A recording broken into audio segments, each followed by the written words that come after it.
Y sobre la inscripción de listas de candidatos vamos a conversar ya en nuestros estudios con Virgilio Hurtado, especialista en temas electorales. Bienvenido. Gracias por la invitación. A la hora de hablar primero de inscripción de listas de candidatos, habría que mencionar primero el proceso de democracia interna de los partidos políticos, ¿no? ¿Cuál es la primera, digamos, variante y recomendación que existe en este tema para las organizaciones? Bueno, en principio, el Congreso de la República el año pasado dictó, más o menos ya entre el 20 de octubre para adelante, un conjunto de modificaciones a la legislación electoral vigente, vale decir, a la Ley Orgánica de Elecciones, la Ley de Elecciones Regionales y la Ley de Elecciones Municipales. Que estaban enmarcados dentro de la reforma electoral. Así es, para uniformizar la estructura de organización del proceso electoral en cuanto a los plazos electorales que debían cumplirse. Así es que se amplía el plazo para que el presidente de la República, en ejercicio de las facultades que le confiere la Constitución Política, convoque a elecciones. Y a partir de ahí, el plazo de elecciones internas, ¿no?, queda ya definitivamente inmerso dentro del proceso electoral, porque el proceso electoral se inicia desde que se convoca a la ciudadanía a que participe en la elección para renovar el mandato de las autoridades, efectivamente, ¿no? Y es ahí que los partidos políticos y los movimientos que tienen una acción política en el ámbito nacional y en el ámbito departamental están obligados a seleccionar sus candidatos, a nominarlos siguiendo las reglas establecidas en la Ley de Organizaciones Políticas, que ha sido otra norma que también fue modificada. ¿Y qué sucede con los provinciales y distritales, o los conocidos organizaciones políticas locales? Bueno, el Congreso de la República prácticamente en la modificatoria solamente ha consignado dos modelos de asociación política: partidos, movimientos y alianzas electorales entre partidos y movimientos. Las organizaciones políticas provinciales y locales ya no existen en la ley. Pero el Congreso también, precisamente, cuando hace esta modificatoria, en las disposiciones finales y transitorias de las normas emitidas, no consignó el procedimiento que debía seguir, el tratamiento que debía aplicarse a aquellas organizaciones políticas locales que se encontraban en trámite, es decir, que habían comprado el kit electoral y iniciado su proceso de inscripción durante la vigencia de las reglas anteriores. En consecuencia, estas organizaciones políticas, si bien van a poder participar, únicamente aquellas, ¿no?, que hayan obtenido su inscripción antes de la vigencia de la ley, claro, ¿no es cierto?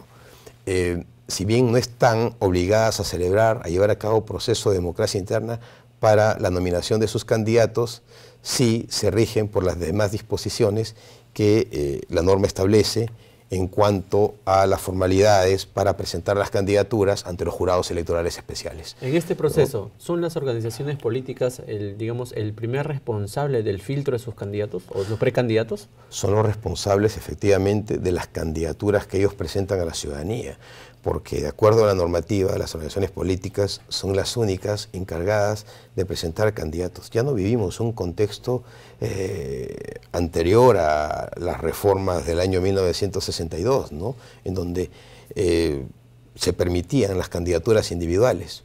O sea, un ciudadano podía participar en procesos electorales individualmente, acercándose al organismo electoral y pagando los derechos correspondientes, o ejercer su derecho a ser elegido a través de una organización política.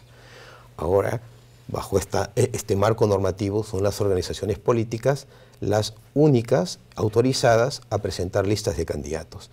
Eso, en cierta forma, pues, obliga a quien quiera conducir los destinos de una colectividad, sea un distrito, una provincia, una región o el país, ejerza su derecho a ser elegido a partir de una organización política. ¿Y qué dice el reglamento acerca de los porcentajes que se pueden establecer entre los candidatos presentados por democracia interna y los invitados? Efectivamente, el artículo 24 de la Ley de Organizaciones Políticas, que fuera ya modificado una norma que estuvo vigente desde el año 2016, amplió el porcentaje del total de candidaturas a ser nominadas por designación directa. La redacción original de este artículo, es una ley que fue aprobada en el año 2003, la ley de organizaciones políticas, se llamaba Ley de Partidos Políticos, establecía que el 20% del total de las candidaturas podía pues ser nominadas por designación directa. ¿Qué quiere decir? Sin pasar por el proceso de democracia interna y que sean siempre designadas por el organismo que establezca el estatuto del partido. Ahora ese porcentaje se ha ampliado al 25%, es decir, a la cuarta parte del total de candidaturas.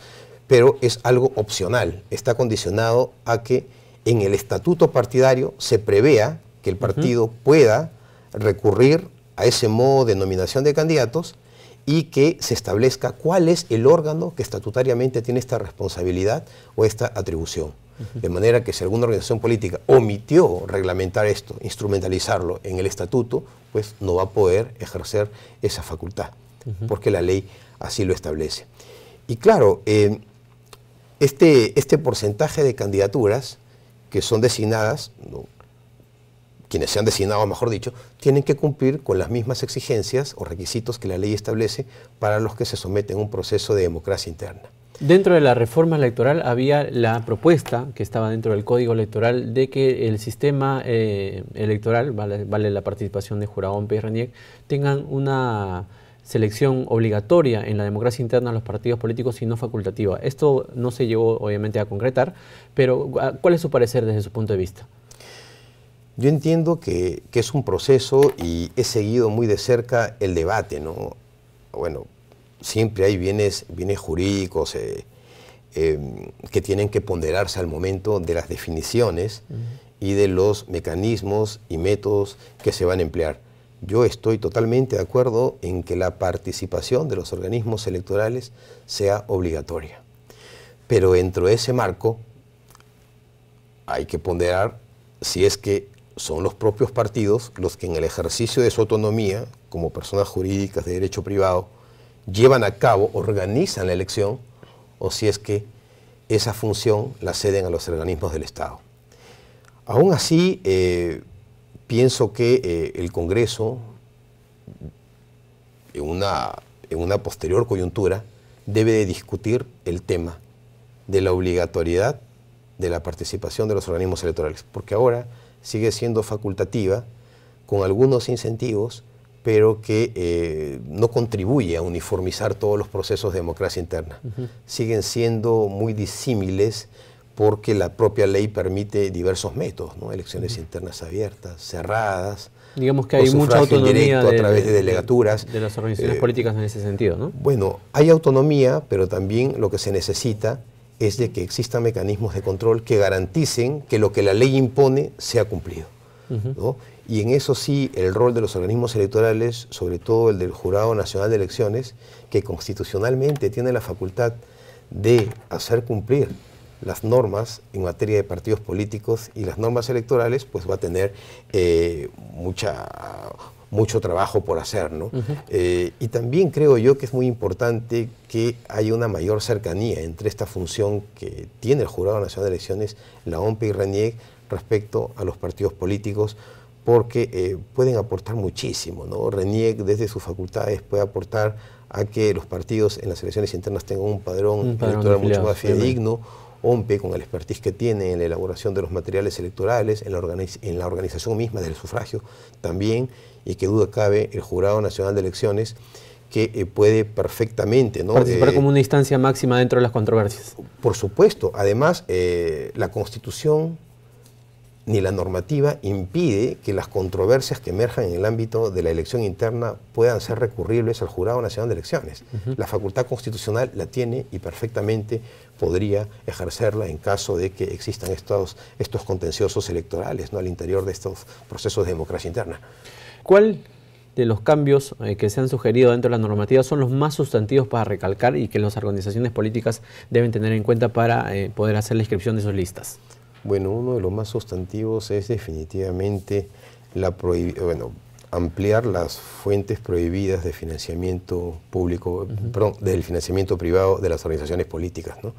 Se habla de una bancarización a partir de una OIT. Claro, se habla de la bancarización, se habla de la prohibición de que las organizaciones políticas, de que las empresas y organizaciones, personas jurídicas de derecho privado, no puedan financiar a los partidos políticos, ¿no?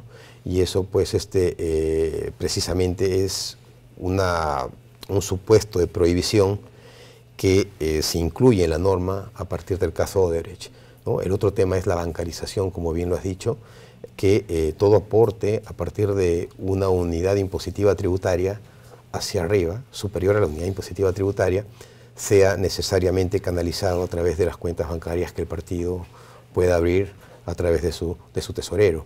Y ello pues va a contribuir no solamente a que los aportes sean más transparentes, sino también a que haya un mayor control sobre el origen de los recursos que el partido va a ir acumulando para la realización de sus actividades proselitistas y también del gasto corriente que pueda mantener, ¿no?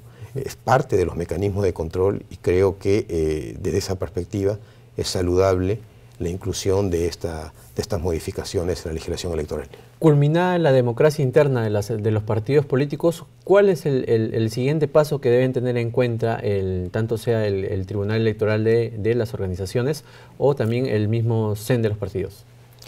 Claro, en el proceso de democracia interna, el órgano electoral central o tribunal electoral, muchas veces es denominado en el estatuto como tribunal electoral, tienen un rol muy importante. Disculpa que lo corte, ¿estos estatutos se pueden modificar o no se pueden modificar? Por supuesto, en tanto el registro de organizaciones políticas esté abierto, ¿no? Todos los procedimientos de inscripción y cambio de las partidas registrales pueden perfectamente solicitarse. El tema es que el registro cierra en la fecha límite de presentación de candidaturas y a partir de ahí ya no se va a poder hacer ningún cambio. Por los tiempos que toma esto, es siempre recomendable que los cambios no se hagan, no se soliciten en fecha muy próxima al cierre de las elecciones, porque puede que cuando vence el plazo el ROP también cierre y el trámite quede sin concluir, ¿no? Y eso se definirá cuando el ROP reabra, o sea, después del proceso electoral.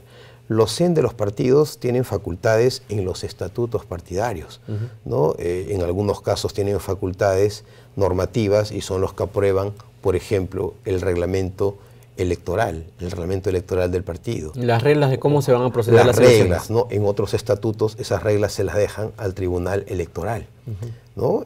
Cada partido tiene su realidad, tiene sus herramientas de gobierno que están previstas en el estatuto. El estatuto es para el partido lo que la constitución política es para la sociedad, ¿no? Y ahí están las reglas de juego básicas, la distribución del poder partidario, tienen su sistema también de distribución de facultades, ¿no? Tienen un demos partidario que está dado por los afiliados, ¿no? Y es una colectividad tan semejante a la sociedad misma, ¿no? Y dígame, una vez presentado, digamos, que tener listos ya los candidatos y si es que la organización lo cree conveniente, su porcentaje de invitados, el paso sería para inscribir las listas. ¿Cuál es el plazo correcto? Claro, la ley exige que los partidos políticos, cuando convocan a proceso de democracia interna, ¿no? Exige que aprueben un calendario electoral. Y ese calendario electoral, como parte del reglamento electoral, pues es la herramienta de gestión del proceso que fija las pautas de la marcha del mismo. Y claro, de acuerdo al calendario electoral aprobado por cada partido, se realiza la actividad electoral, la convocatoria, la jornada electoral, el proceso macro que tenemos para elección de las autoridades públicas, como las regionales y municipales, se replica a nivel micro, en la instancia partidaria. Claro está que hay una regla también de oro, ¿no?, que rige en las elecciones internas, la cual obliga a los partidos a no modificar el reglamento electoral una vez convocado el proceso. Y dos, el periodo de realización de las elecciones internas que fija el Jurado Nacional de Elecciones como ente rector para que éstas se realicen. Y de acuerdo a ese calendario, el periodo de realización de elecciones internas se inició el 11 de marzo y culmina el 25 de mayo. Es el periodo de más de un mes y 10 días y 15 días aproximadamente que tienen las organizaciones políticas para cumplir el proceso de democracia interna. Al interior de cada partido, efectivamente, el Tribunal Electoral, que es el que concentra todas las facultades electorales, pues tiene que hacer el diseño de la elección. Es un tema ya de ingeniería, ¿no? Desde la convocatoria, presentación de candidaturas, tienen que también utilizar, por ejemplo, y obligatoriamente, porque así lo manda la ley, el formato único de declaración jurada de vida. De las hojas de vida. Y tiene que publicarse en la página web de la organización política. Y es más. ¿Cuál es el grado de responsabilidad entre el mismo candidato a la hora de presentación de su hoja de vida y la misma organización política a la hora de recepcionar esta hoja de vida? Bueno, la responsabilidad es estrictamente del candidato. El candidato firma cada hoja de vida. Pero ¿qué es lo que ocurre?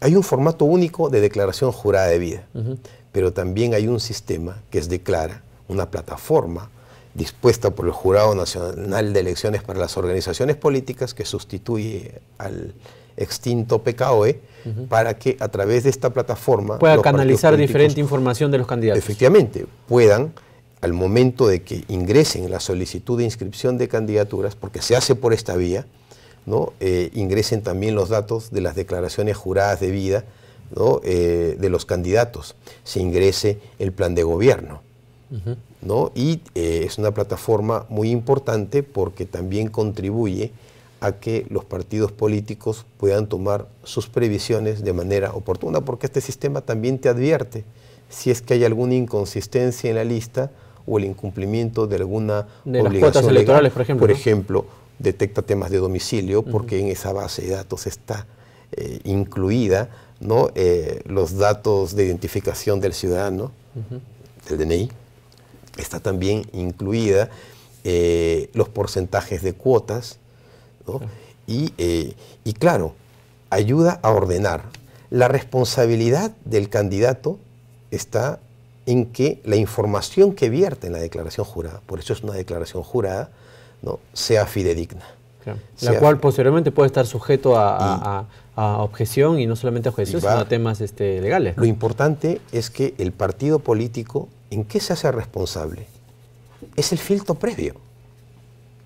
Tienen que verificar que esa información sea fidedigna. Por eso cuentan con una ventanilla única ahora, que por ley dispone el Jurado Nacional de Elecciones a los personeros legales, para que accedan a información que permita verificar lo que los candidatos o postulantes han declarado, ¿no? Y ese filtro previo es importante porque va a permitir a la organización política o excluir a aquellos candidatos que en realidad pues, no están aptos porque no cumplen con los requisitos legales.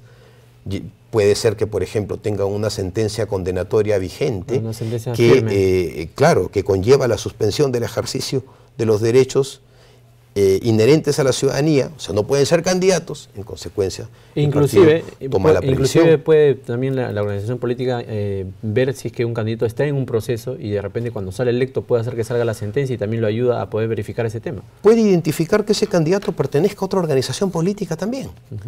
Y que en todo caso, para postular por ese partido u organización, requiera de la autorización de su organización política, con cargo a que la organización política no presente candidatos en la circunscripción electoral por la cual se pretende postular.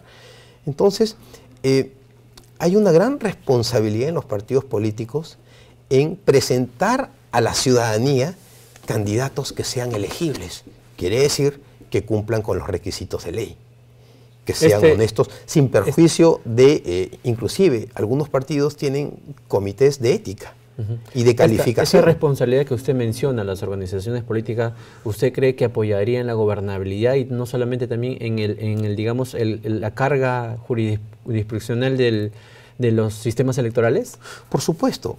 Un buen filtro de las organizaciones políticas va a coadyuvar a que los conflictos y problemas que surjan por incumplimiento de la normativa, vale decir los requisitos que exige la ley y el ciudadano para ser candidato, se trasladen al organismo electoral. O sea, disminuiría la carga procesal. Disminuiría, efectivamente, ¿no? Y también la posibilidad de tachas, porque cuanto mejor filtro haya de candidatos en instancia partidaria, menos razones habrá para tachar a un candidato por incumplimiento de la legalidad. Claro, justo. Presentado la lista de candidatos ante el Jurado Electoral Especial de su jurisdicción, ¿qué es lo que viene a continuación? Existe un periodo de tachas, ¿cierto? Periodo de tachas que también se instrumentaliza en el periodo de democracia interna. Miren, la democracia interna replica los pasos de un proceso electoral general, ¿no? En la instancia partidaria. Y también vamos a encontrar la posibilidad, el derecho que tiene el ciudadano a oponerse a determinada candidatura ya ante la instancia electoral, o sea, de los organismos electorales, ¿no? Porque si iniciado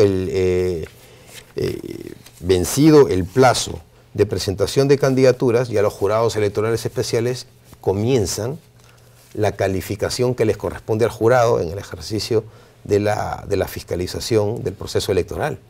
Y los jurados electorales especiales tienen que verificar que efectivamente las solicitudes de inscripción de listas de candidatos cumplan con los requisitos formales.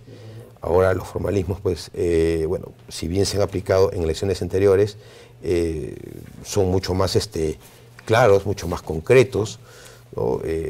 Los partidos tienen que haber ingresado toda la información al portal de Declara, todo este proceso, tienen que imprimir claro, la solicitud de inscripción.